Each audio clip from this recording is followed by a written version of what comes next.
오늘 말씀 우리 함께 봉독하도록 하겠습니다. 오늘 말씀 누가복음 24장입니다. 누가복음 24장 13절에서 35절 말씀까지입니다. 제가 말씀을 봉독하도록 하겠습니다. 그날에 그들 중 둘이 예루살렘에서 25리 되는 엠마오라 하는 마을로 가면서 이 모든 된 일을 서로 이야기하더라. 그들이 서로 이야기하며 문의할 때에 예수께서 가까이 이르러 그들과 동행하시나 그들의 눈이 가리어져서 그인 줄 알아보지 못하거늘 예수께서 이르시되 너희가 길 가면서 서로 주고받고 하는 이야기가 무엇이냐 하시니 두 사람이 슬픈 빛을 띠고 머물러 서더라. 그 한 사람인 글로바라 하는 자가 대답하여 이르되 당신이 예루살렘에 체류하면서도 요즘 거기서 된 일을 혼자만 알지 못하느냐. 이르시되 무슨 일이냐.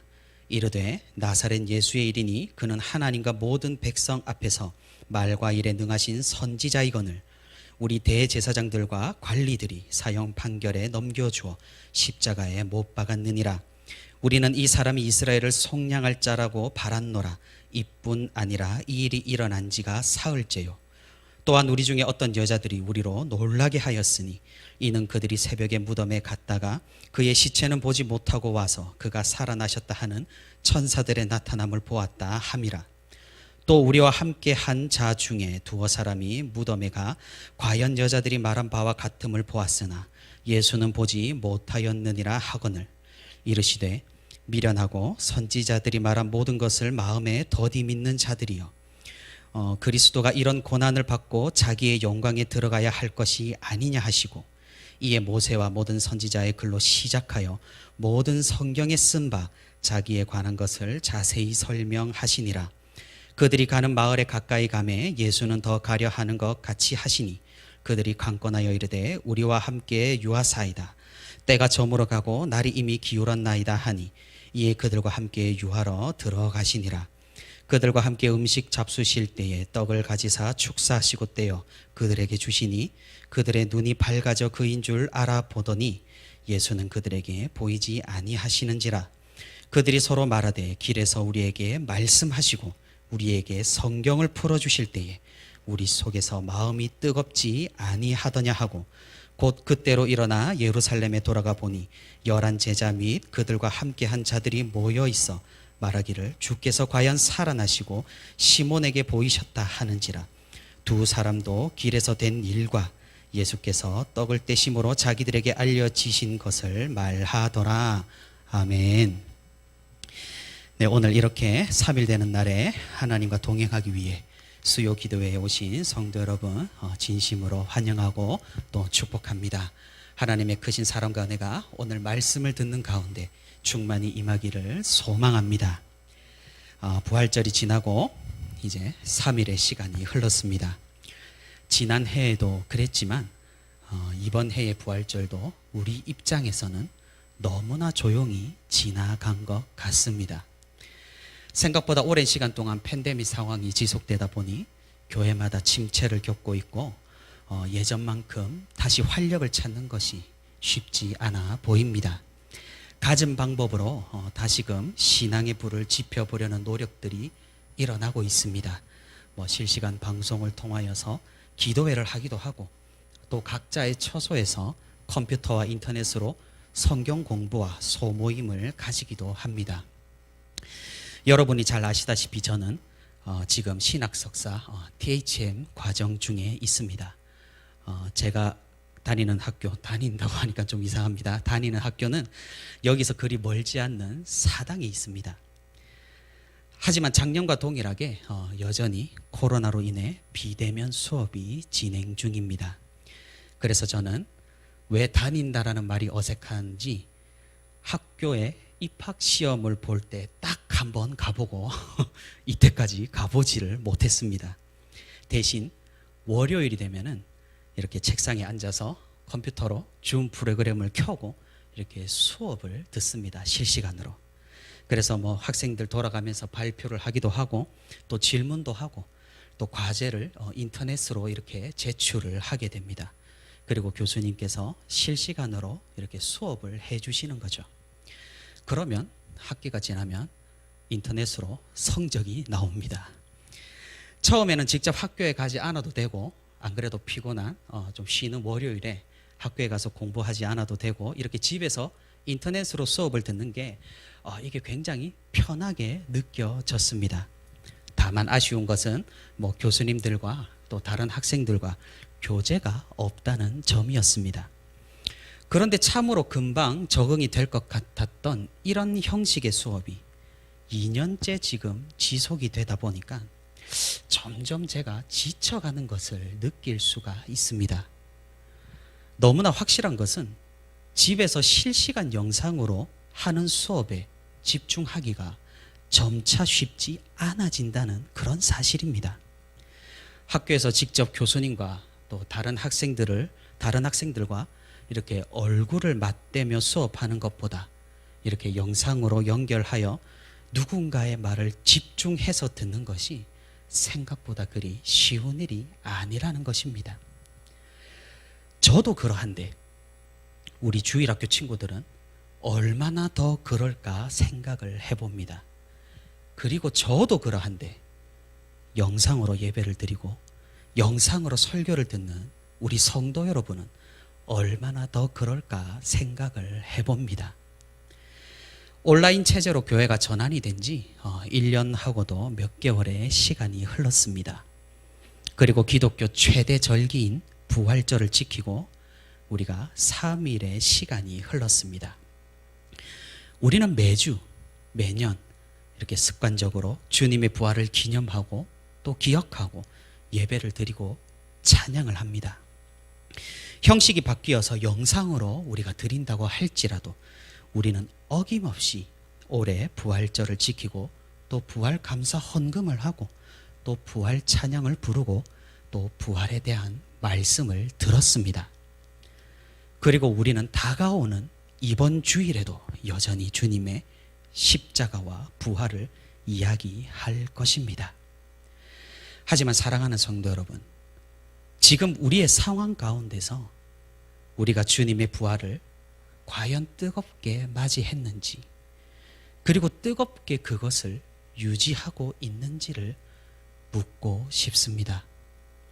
부활절 예배가 끝나는 시점에서 우리는 부활을 기억하기를 그치고 너무 급박하게 세상으로 휩쓸려 가는 것은 아닌지, 또 오래 지속되는 이런 팬데믹 상황에서 우리가 주님의 부활을 너무나 차갑고 메마르고 또 무덤덤하게 받아들인 것은 아닌지 말입니다. 오늘 우리가 말씀을 통해서 뜨거운 마음을 회복하기를 원합니다. 주님께서 주시는 그 마음으로, 그리고 말씀 가운데 일어나는 그 올바른 열정으로 우리의 중심이 세워지는 그런 귀한 시간이 되기를 소망합니다. 오늘 우리가 읽은 본문은 예수님의 부활 직후에 일어난 사건을 보여주고 있습니다. 아마도 성도 여러분께서 너무나도 잘 알고 있는 이야기일 것입니다. 예수님을 따랐던 제자 2명이 부활의 소식을 듣긴 들었지만 그것을 믿지 못하고 예루살렘에서 엠마오로 돌아가는 길입니다. 엠마오는 예루살렘에서 서쪽으로 약 한 11km 정도 떨어진 동네입니다. 그리고 이 두 제자에 대해서는 한 사람이 글로벌한 사실 외에는 알려진 바가 잘 없습니다. 다만 이후에 이 두 제자가 11제자에게 예수님을 만났다는 이야기를 한 것으로 보아 이 두 제자는 예수님의 12제자 중 한 사람은 아닌 것으로 보입니다. 이들은 길을 가면서 예수님에게 일어났던 모든 일을 서로 이야기했습니다. 아마도 이들은 예수님께서 예루살렘에 입성하실 때 사람들의 그 환호와 함성을 들었을 것입니다. 그리고 이들은 이내 곧 예수님을 십자가에 매달아야 한다는 군중들의 살벌한 외침도 들었을 것입니다. 아주 가까이는 아니었겠지만 재판을 받으시는 장면, 예수님이 십자가에 달리시는 장면을 봤을 수도 있을 것입니다. 이들이 고대하고 따르던 예수님이 죽었습니다. 그러니 이제 그들은 집으로 돌아가고 있었습니다. 어떻습니까? 이들의 차가운 마음이 느껴지시나요? 예수님께서 돌아가신 지 3일 후에 이들은 엠마오로 향했습니다. 이들은 예수님께서 부활하셨다는 소식을 들었습니다. 예수님의 시신이 사라졌다는 소식을 여자들에게도 들었고 그들과 함께한 제자들이 직접 확인했다는 소식도 들었습니다. 이들이 예수님의 제자라는 의미가 무엇입니까? 그것은 예수님께서 평소에 자신이 죽고 3일 만에 부활한다는 말씀도 들었다는 것입니다. 그런데 이상하게도 그런 말씀과 그런 소식을 들었음에도 불구하고 이 두 제자는 예루살렘을 떠나서 엠마오로 향하고 있는 것입니다. 예수님을 따르던 그 뜨거운 마음은 온데간데 없이 사라지고 이제는 절망 가운데 실망 가운데 차가운 마음을 가지고 고향으로 향하는 중이었습니다. 그렇게 서로 절망의 속삭임을 나눌 때 어느 한 사람이 이들에게 다가오고 묻습니다. 대체 무슨 이야기를 그렇게 하고 있습니까? 이들의 대화에 흥미가 있는 듯 낯선 사람은 함께 일행이 되어 대화에 끼어들었습니다. 이 두 제자는 황당했습니다. 왜냐하면 걸어가는 방향이 같으니까 이 사람은 당연히 예루살렘에서 나온 사람이 분명했습니다. 아니 그렇다면 전국에서 많은 사람들이 몰려온 명절에 가장 큰 이벤트였던 십자가 사건을 모를 리가 없었기 때문입니다. 예수님께서 십자가에 달린 사건은 그저 몇 명의 사람들과 예수님을 따르는 제자들에게만 영향을 미친 그런 비중 없는 사건이 아니었습니다. 이스라엘 전역이 관심을 가졌고 로마도 판결함에 있어 전전긍긍했던 사건이 바로 이 십자가 사건이었습니다. 그러니 예루살렘에 머물렀던 이 낯선 사람이 십자가 사건을 물어보는 것은 황당할 만도 했던 것입니다. 두 제자 중 글로바라는 사람이 낯선 사람에게 어떤 일이 있었는지를 상세히 말해줍니다.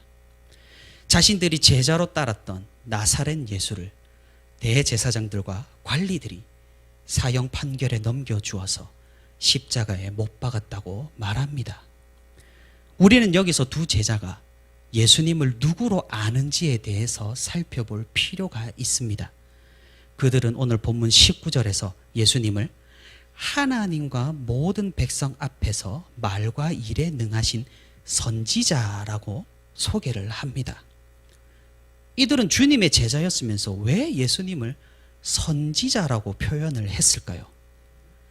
좀 더 뒤로 가서 21절을 보게 되면 예수님에 대해 이들이 어떤 기대를 했는지를 말합니다. 우리는 이 사람이 이스라엘을 속량할 자라고 바랐노라. 이 말은 이들이 원래는 예수님을 단순한 선지자로 보지 않았다는 말입니다. 이스라엘을 속량하고 그들의 상황을 뒤집으며 이스라엘을 구속할 메시아라고 생각을 했다는 사실입니다. 하지만 그들의 기대는 어떻게 되었습니까? 그들의 희망과 소망은 어떻게 되었습니까? 예수님의 그 싸늘한 죽음 앞에 그들도 함께 싸늘해졌습니다. 그들이 그렇게 기대하고 고대했던 예수님은 그보다 앞서 이 땅에 태어난 구약의 숱한 선지자들과 마찬가지로 죽어버리고 말았던 것입니다. 이스라엘을 속량할 자라고 생각했지만 알고 보니 그냥 수많은 선지자 중 하나였다고 이들은 말하고 있는 셈입니다. 참으로 절망이 느껴지는 대답을 이들은 하고 있는 것입니다. 그렇다고 이들이 부활의 소식을 듣지 못한 것은 아니었죠.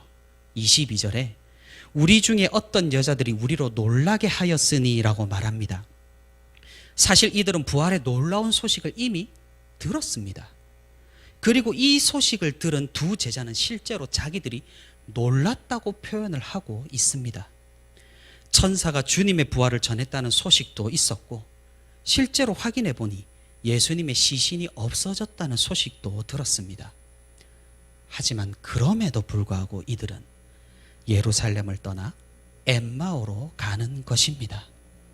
이들의 선택은 예수님을 떠나 고향으로 돌아가는 것이었습니다. 부활의 소식을 들었지만 그들에게는 아무런 영향을 미치지 못했습니다.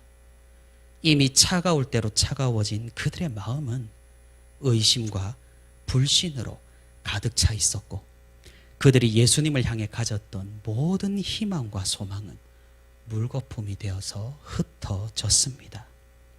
참으로 안타까운 대답입니다. 이들은 예수님의 말씀을 들었던 제자들입니다.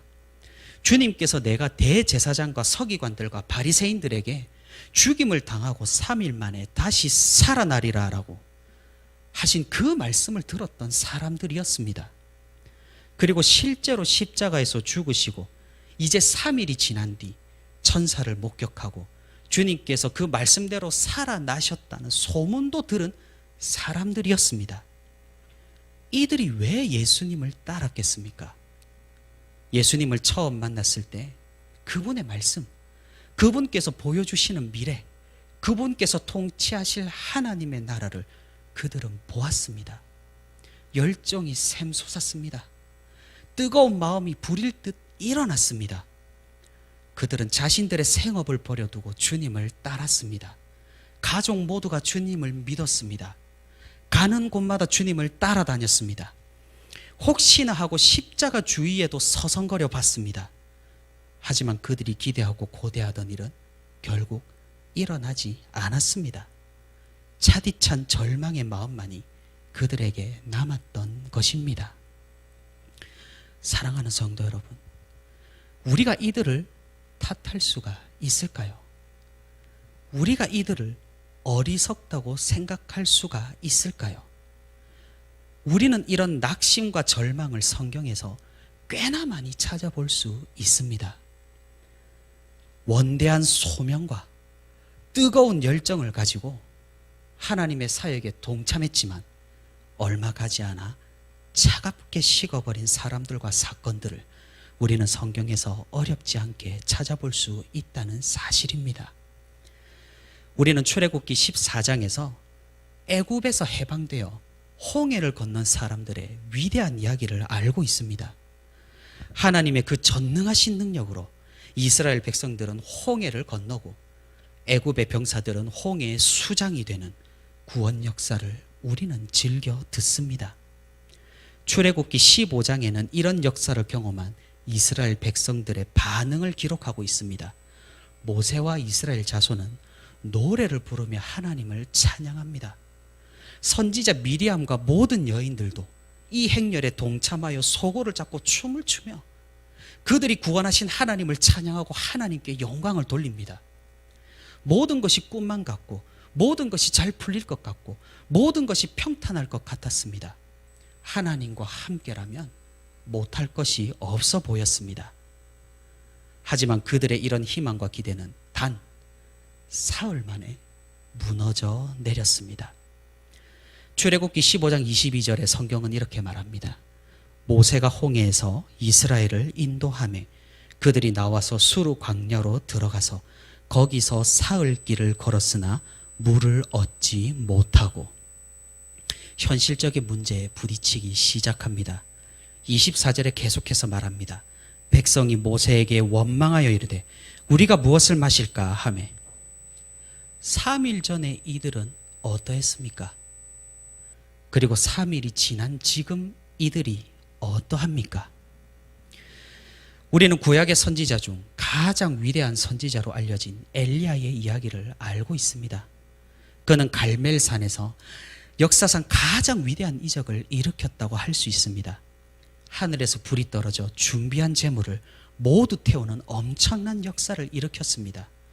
하나님께서는 엘리야가 자신의 말씀을 대변하는 선지자임을 너무나 명확하게 확증시켜 주셨습니다. 이스라엘 백성들은 이 모습을 보며 정말 하나님이 살아계시구나, 하나님이 진정한 참 신이시구나 라며 고백을 했습니다. 아합 왕도 이 엘리야 선지자를 어찌하지 못했습니다. 이 엘리야의 기도로 3년 동안 비가 내리지 않았던 이스라엘에 비가 흠뻑 내렸습니다.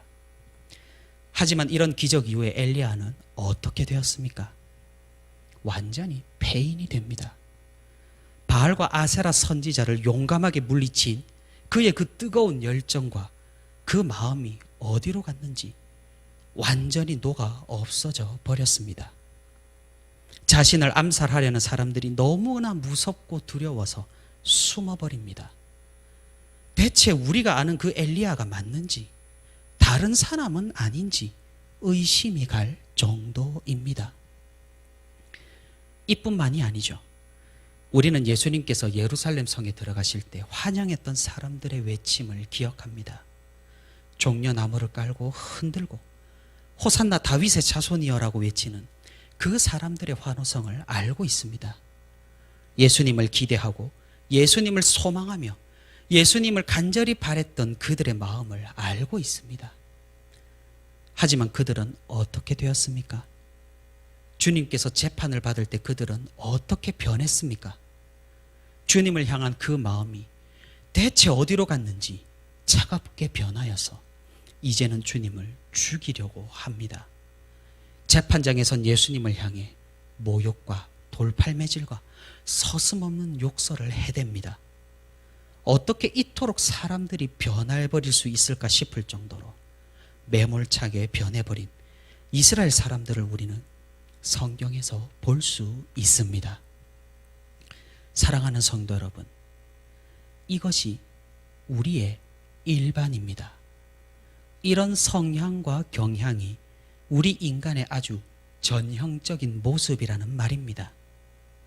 어쩌면 그 마음이 차갑게 식어가고 처음에 품었던 마음을 전혀 유지하지 못하는 것이 우리 사람의 본래 모습일지도 모른다는 말입니다. 작심삼일이란 말이 있죠. 무슨 말입니까? 결심한 대로, 열정을 품은 대로 처음 가졌던 그 마음으로 오래 있기 힘들다는 말입니다. 어찌나 사람들이 그렇게 행동을 했으면 작심삼일이란 말이 만들어지고 유행하고 모든 사람들이 사용하는 단어가 되었겠습니까? 우리는 그런 존재라는 사실입니다. 우리는 그럴 수밖에 없는 존재입니다. 그러니 우리는 주님의 말씀을 들었지만, 그리고 부활의 소식을 들었지만 예루살렘을 떠나는 이 두 제자 가운데 한 사람인 셈입니다. 그러니 우리는 홍해의 기적을 경험하고도 마실 물이 없어 3일 만에 원망을 쏟아놓는 그런 사람들입니다. 사랑하는 성도 여러분, 처음 예수님을 알고 처음 예수님을 믿었을 때를 기억하시나요? 믿음이 확고해지고 나서 처음 부활절을 맞는 그 감격의 마음을 기억하고 계신가요? 예배의 참된 기쁨을 알게 되고 하나님께 진정으로 감사와 찬양을 드린 그 예배를 여러분 기억을 하시나요? 그 처음을 기억하는 것은 중요합니다. 왜냐하면 그것이 바로 우리가 돌아가야 할 것이기 때문입니다. 1년이 넘는 시간 동안 우리는 아주 특수한 상황에 놓여져 있었습니다. 정말이지 손쉽게 이 열정을 놓아버릴 수 있는, 누구나 아무 생각 없이 차가운 마음을 가져버릴 수 있는 그런 상황이었습니다. 올해 사순절과 고난주간 그리고 부활절을 지키는 우리의 마음이 어떠했습니까? 정말 엄격하게 말한다면 우리는 더 차가워졌는지도 모르겠습니다. 정말 자책하며 말한다면 부활의 소식을 듣고도 우리는 왜 그리 차가운 마음으로 이 예배당에 앉아 있었는지도 모르겠습니다. 제 아무리 우리가 가만히 있으면 열정이 식고 마음이 식는 그런 존재라 할지라도 주님께서 부활하신 것을 기념하는 이 날마저 우리는 유야무야, 흐지부지, 설렁설렁 보낸 것은 아닌지 염려가 된다는 말입니다. 우리가 지금 주님이 계신 예루살렘을 떠나 엠마오로 가고 있는 것은 아닌지 하는 그런 말입니다. 이 두 제자에게 왜 열정이 없었겠습니까? 왜 뜨거운 마음이 없었겠습니까? 그들은 자신의 생업을 박차고 예수님을 따랐던 사람들입니다. 하지만 그들은 차가운 마음과 절망과 낙담의 기류 가운데서 예수님에 대한 기대를 버리고 엠마오로 향하는 중입니다. 그러던 중 자초지종을 들은 이 낯선 사람이 이제 말을 하기 시작합니다. 처음 보는 사람이 예수님의 제자였던 이 두 제자를 호되게 꾸짖기 시작합니다. 25절에 미련하고 선지자들이 말한 모든 것을 마음에 더디 믿는 자들이여 라고 말합니다. 그리고 이 사람은 놀라울 정도로 성경에 해박하여 예수라는 사람이 왜 죽어야 하며 어떻게 살아났으며 장차 무엇을 이루는지를 자세하게 설명해 줍니다. 그냥 설명하는 것이 아닙니다. 분명한 근거를 가지고 있었습니다. 그것은 27절에 등장하는 모세와 모든 선지자의 글로 시작하여 모든 성경에 쓴 바로 설명을 합니다. 이 사람의 설명을 듣고 있자니 이 두 제자 마음에 무언가 꿈틀거리기 시작합니다. 그들이 처음에 믿었던 것이 서서히 다시금 생각나기 시작했습니다. 차갑게 식어있던 마음에 변화가 생기기 시작했습니다. 하나님께서 어둡게 하셨던 그들의 눈을 다시금 밝히셨습니다. 그 순간 두 제자는 자신들에게 설명을 해준 사람이 누구인지를 알게 되었습니다. 그분은 부활하신 예수님이셨습니다. 자신들의 눈으로 직접 죽은 것을 목격한 그분께서, 부활하셨다는 소식을 단지 소문으로만 들었던 그분께서 자신들의 눈앞에 나타난 것입니다. 낯선 사람이 예수님이라는 사실을 눈치채자 갑자기 예수님께서 사라지셨습니다. 그분은 이제 부활체로 시간과 공간의 제약을 받지 않으시니 깨달음을 주시고 호련히 떠나신 것입니다.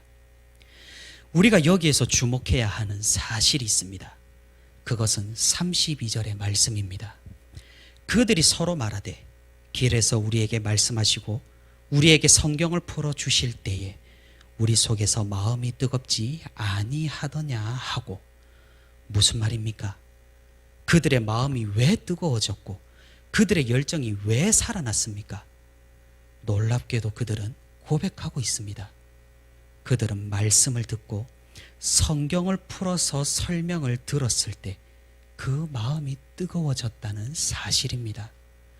그들은 부활하신 예수님을 직접 만났고 그분과 함께 걸었고 그분과 이야기를 직접 나누었지만 그것이 핵심이 아니라는 사실입니다. 물론 그런 경험은 누구에게나 있는 보통은 아니겠지만 말입니다. 그들이 느꼈던 가장 큰 핵심은 말씀이었습니다.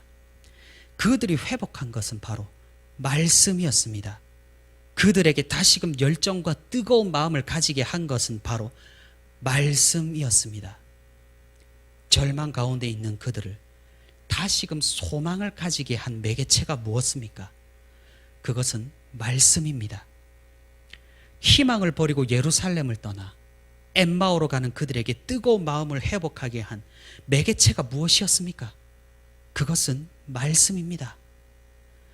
고향으로 가는 그들이 발길을 돌려 다시 예루살렘으로 돌아가게 된 그 핍박의 장소로 스스로 들어가게 한 그 매개체가 무엇입니까?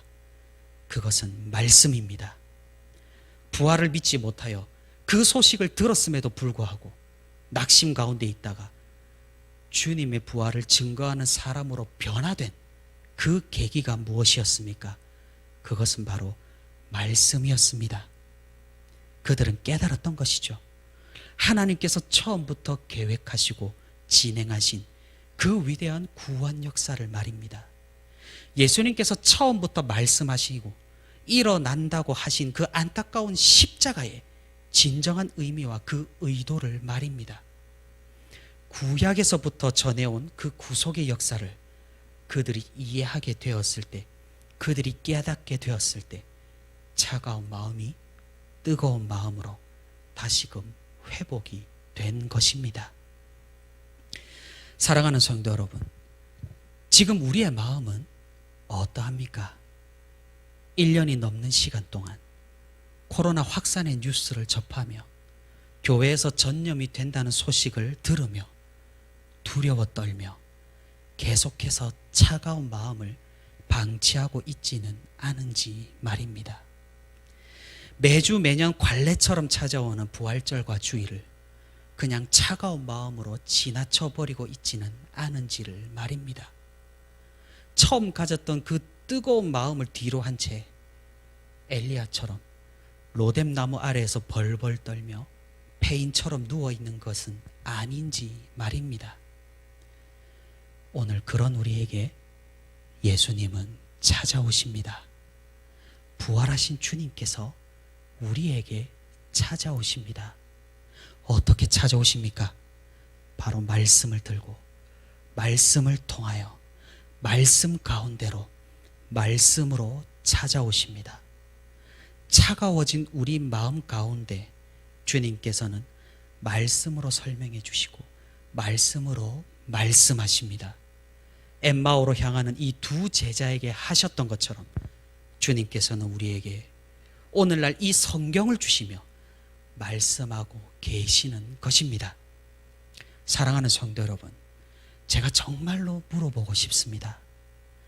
우리가 2월에 성경 암송 영상을 찍으며 성경 구절을 외우려고 잘 돌아가지도 않는 머리를 굴려가면서 그 말씀을 가까이 할 때에 마음에 어떤 동요가 없었는가요? 우리가 3월에 마스크를 타기 위함인지 뭐 어떤 마음이었든지 간에 성경을 펼치고 어찌되었든 교회에서 하라는 대로 야고보서와 사순절 묵삼집 말씀을 한자 한자 눌러가며 써내려갈 때 무언가 마음의 꿈틀거림이 없었는가요? 조금 더 시간을 앞당겨 봅시다. 우리가 아무것도 모르고 교회를 다니고 예배를 드리다가 궁금해져서 말씀을 읽어볼 때 내 마음에 문득 감동과 깨달음이 찾아온 적이 있으신가요? 저는 그것이 정말로 신기하다고 생각을 합니다. 여러분이 잘 아시다시피 저는 전 스스로 좀 딱딱한 사람이라고 생각을 합니다. 요즘 젊은 사람들이 잘 아는 MBTI라고 아시죠? 성격 유형 분석. 제가 테스트를 해보니 ESTJ라는 성향이 나왔습니다. 이게 뭘 뜻하냐면 외향적이고 지극히 현실적이고 지극히 계획적이고 지극히 조직적인 사람이라는 결과입니다. 뭔가 눈에 바늘을 찔러도 눈물 흘리지 않을 것 같은 그런 성격이랍니다. 그런데 성경을 읽다 보면 그렇게 눈물이 납니다.